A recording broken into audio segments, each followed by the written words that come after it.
país corrupto. Todo indica que a pesar de los avances democráticos que ocurrieron en la década pasada, llevamos un buen tiempo sistemáticamente saqueando y maltratando a México, y la culpa no es solo de la clase política rapaz, la responsabilidad también reside en ciudadanos que emulan las peores prácticas que ocurren en los pasillos del poder, evaden impuestos, pagan mordidas, se vuelven cómplices de la corrupción que denuncian. Peor aún, no confían en sus compatriotas.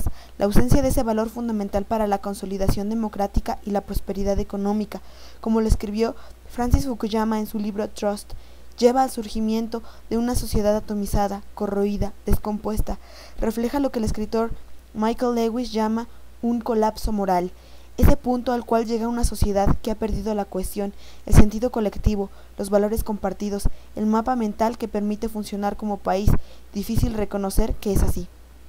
Nos hemos acostumbrado al saqueo colectivo, hemos aprendido que el país funciona así.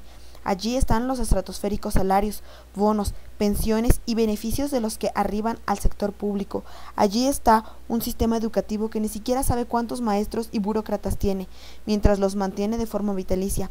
Allí está un sistema de seguridad social que genera incentivos para la informalidad, mientras desparrama recursos. Allí está el gasto público repartido entre los gobernadores, un hoyo negro que va de la fiscalización. Allí está el país paralelo, resistente al cambio y atorado en las costumbres extralegales, antiinstitucionales, informales. Casi no importa dónde termina el desperdicio y comienza el robo. Lo primero enmascara y propicia lo segundo. Se asume que cualquiera que trabaja en el gobierno puede ser sujeto a la corrupción, de la complicidad, del encubrimiento. Quienes tienen tratos con miembros del sector público asumen que siempre se pueden llegar a un acuerdo personal tras bambalinas. Quienes pasan su vida en el servicio público emergen con mansiones multimillonarias y casas de fin de semana en los destinos más codiciados. Quienes no encuentran un Estado capaz de ofrecer seguridad personal buscan la protección ofrecida por los capos en lugar de policías. El rasgo cultural, tanto causa como síntoma del colapso moral, es la resistencia de tantos mexicanos a pagar impuestos. La vasta mayoría de los trabajadores autoempleados hace trampa, evade, soborna, promueve la contabilidad creativa. Los mexicanos nunca han aprendido a pagar impuestos y no lo han hecho porque pocos son penalizados. Es una ofensa social menor, como cuando un hombre no le abre la puerta a una mujer o habla con la boca llena. En México el nivel de evasión es extraordinariamente alto y el nivel de recolección es deprimentemente bajo. Como la mayoría de los mexicanos, a excepción de los contribuyentes cautivos, no paga. La sanción a personas que no lo hacen parecería arbitraria, y los casos de quienes son detectados practicando la evasión o la elusión son llevados a las cortes, donde languidecen durante años. Mientras tanto, millones de mexicanos insisten en pagos en efectivo, ocultan o lavan dinero, logran la condonación. El sistema tributario facilita que la sociedad entera haga trampa. La cantidad de energía social que se dedica a doblar la ley en México es monumental, y lo peor es que hemos perdido la capacidad para la sorpresa ante lo que debería ser visto como comportamiento condenable. El Estado mexicano no solo es corrupto, también corrompe. Eso lleva a que los mexicanos tengan pocas cosas amables que decir sobre sí mismos o sus compatriotas. En lo individual, los mexicanos son generosos, leales, amables, pero en lo colectivo demuestran lo peor de sí mismos. Evaden impuestos, sobornan a políticos mientras mienten para obtener un beneficio personal. La total ausencia de fe social se convierte así en un círculo vicioso. La epidemia de la mentira, la trampa, el robo y la corrupción hacen imposible la vida cívica, y el colapso de la vida cívica simplemente instiga patrones cada vez peores. En México, desde hace muchos años, existen ovejas negras, pero al contrario de lo que les ocurre en las fábulas de Augusto Monterroso, no son fusiladas, siguen ahí, en el rebaño, pastando, balando, tomando el sol, tapándolo con una pezuña.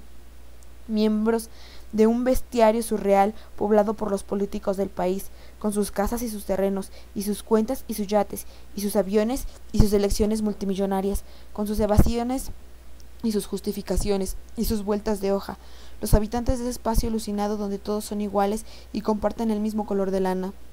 Desde hace algunos años, México contempla la erupción de la corrupción y lo peor de sus efectos. Conforme avanza la transición, el país parece más democrático, pero también más cleptocrático, más abierto, pero también más sucio, más competitivo, pero también más corrompido. Antes las fortunas de los políticos eran una suposición compartida, ahora son una realidad televisada. Antes los pieds-à-terre en París eran un secreto guardado, ahora son un escándalo publicado. Lodo va y lodo viene, propiedades van y propiedades vienen. La vida pública como ruta para el enriquecimiento privado finalmente evidenciada, expuesta, aireada, generando una indignación necesaria, produciendo un enojo saludable, provocando también una obsesión contraproducente con la corrupción. Una obsesión que se convierte en el gran distractor, en una cortina de humo que oscurece problemas más profundos. La corrupción se vuelve el diagnóstico nacional para entender todo aquello que está mal, y se recurre a ella como razón principal para justificar la parálisis. Sin personas como el Bester Gordillo, México avanzaría, se dice. Sin políticos como Mario Marín o Ulises Ruiz, México caminaría, se argumenta.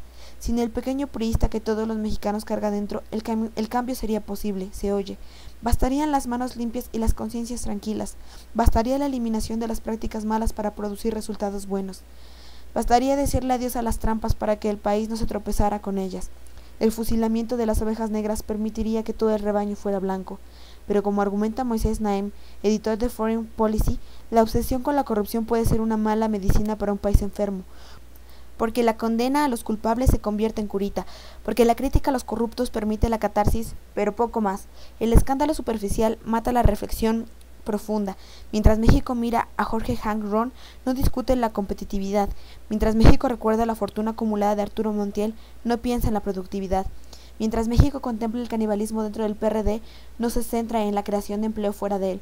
Hoy, el país señala a los corruptos con el dedo índice, pero no sabe qué hacer con el resto de la mano.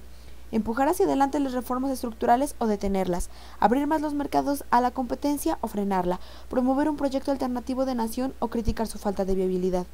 Es innegable que la corrupción lastima, es cierto que la corrupción ofende, es obvio que la corrupción tiene costos y el país los paga, es claro que la corrupción debe ser combatida y castigada, pero es un síntoma de males más complejos y más difíciles de curar, instituciones débiles, rendición de cuentas inexistente, capitalismo rapaz, y la obsesión con la corrupción puede distraer la atención de donde tendría que estar centrada, en todo aquello que México tiene que hacer para modernizarse, en el hecho incontrovertible de que el país se le está acabando el tiempo para hacerlo, en la paradoja terrible de que la lucha contra la corrupción puede mirar a la democracia y encumbrar a los hombres equivocados con las ideas equivocadas, en el reconocimiento ineludible de que la corrupción constituye un problema crucial, pero es el reflejo de otros peores. Una economía cada vez menos competitiva, un mercado laboral cada vez menos productivo, un sector energético cada vez menos eficiente, un gobierno cada vez menos preparado para instrumentar reformas que la globalización exige, un Estado cada vez menos capaz de invertir en su población. Todo eso desaparece de vista, se tapa cuando se ondea la gran bandera del combate a la corrupción. Nadie la enarbola mejor que Andrés Manuel López Obrador. Nadie la agita mejor que el PG, diciendo que la corrupción es el principal escollo al que se enfrenta el país, argumentando que la deshonestidad le ha dado al traste, sugiriendo que el cambio verdadero se dará cuando se cuelgue a los corruptos, augurando que todo cambiará cuando los ministros de la Suprema Corte de Justicia dejen de ganar 400,000 pesos al mes, cuando el presidente use menos su avión, cuando termine el turismo político, cuando los decentes reemplacen a los malosos y les arrebaten sus cuentas, cuando los políticos cerca del pueblo destierren a los políticos que lo exprimen, cuando las reducciones millonarias del gasto corriente permitan la expansión del gasto discrecional. El mensaje de AMLO es claro, reiterativo, disciplinado. Para incrementar la competitividad será suficiente la honestidad. Para recobrar los espacios perdidos en el mercado mundial será suficiente recuperar los recursos del FOBAPROA. Para aliviar la pobreza bastará con combatir a quienes se apropian indebidamente de la riqueza. Para López Obrador, el problema no es la falta de dinero, sino quienes se lo roban. El problema no es el estancamiento de la microeconomía, sino las marrullerías de quienes gobiernan. El problema no es la falta de empleo, sino los sueldos excesivos de quienes ocupan uno. El problema no es la falta de reformas estructurales, sino que todas han sido una tomadura de pelo. Y una y otra vez, AMLO repite que la enfermedad que aqueja al México profundo se curará con una cucharadita de anticorrupción, con la llegada de ovejas blancas impolutas del rebaño de Macuspana. El problema es que al convertir a la corrupción en culpable de todo, será imposible cambiar algo. El cambio verdadero se reducirá a un cambio de personal y de domicilio. El cambio anticipado se centrará en el suelo del presidente y el avión comercial en el cual se montará. Los problemas reales, profundos, espinosos, seguirán allí después de que López Obrador haya rasurado a todas las ovejas negras del país. El combate a la corrupción es loable pero insuficiente. Gana votos pero no sugiere soluciones y con frecuencia las pospone, porque la obsesión con la corrupción alimenta expectativas que difícilmente podrán ser cumplidas. Genera la impresión de que la llegada de hombres buenos elevará los niveles de vida malos. Produce países impacientes que le apuestan a líderes providenciales, armados con recetas rápidas. Alimentan la ficción de que bastará la llegada de un líder honesto para asegurar el progreso. Un Berlusconi, un Chávez, un Putin, hombres que arribaron al poder, en parte, debido al rechazo frente a la corrupción que los precedió, hombres que contaron fábulas de ovejas negras y terminaron pareciéndose a ellas. Una democracia nueva habitada por chivos viejos acostumbrados a la corrupción, al clientelismo, al favoritismo, al uso arbitrario del poder, al gasto de recursos públicos como si les pertenecieran. Una democracia con alternancia pero sin contrapesos.